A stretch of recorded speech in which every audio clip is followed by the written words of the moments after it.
Mr. Chairman. From the start of this process, everyone has asked about our expectations for this conference. Everyone wants to know what our expectations are for reaching a deal.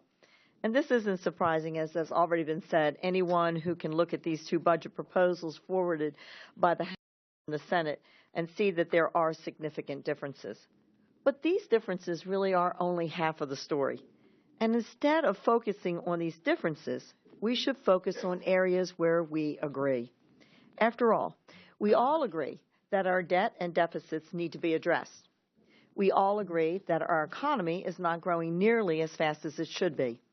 And I think we all agree that the best way to address these issues is through this process, through the regular order instead of the temporary short-term government funding measures. As a member elected in the wave of 2010, I came to Washington to work with my colleagues to make tough decisions and to protect the future of our country. My constituents sent me here to work towards solutions, to rein in our out-of-control spending, and to pursue policies that will help our economy grow. Our nation is now more than $17 trillion in debt, and our economy is so sluggish that a record 90 million Americans remain on the sidelines. They're not even looking for jobs. Household incomes are at historic lows, and unemployment remains unacceptably high. We need to get Americans back to work, and getting control of our debt will help our economy grow. And we all know that growing the economy is the best way to increase revenue and reduce our deficits. I have 3 children and 6 grandchildren, of which I'm very proud.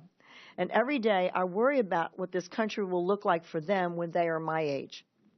I'm sure most of my colleagues in this room have a similar concern about the future for their families and also for the American families all across this country. And so, my expectation is that everyone in this room will work together to help secure our future by making a down payment on our debt. My expectation is that we will work together to identify mutual, achievable goals that will help us reduce our debt and get Americans back to work. And at the end of the day, I plan to tell my children and my grandchildren that I did everything I could to preserve the American dream for them and for all Americans.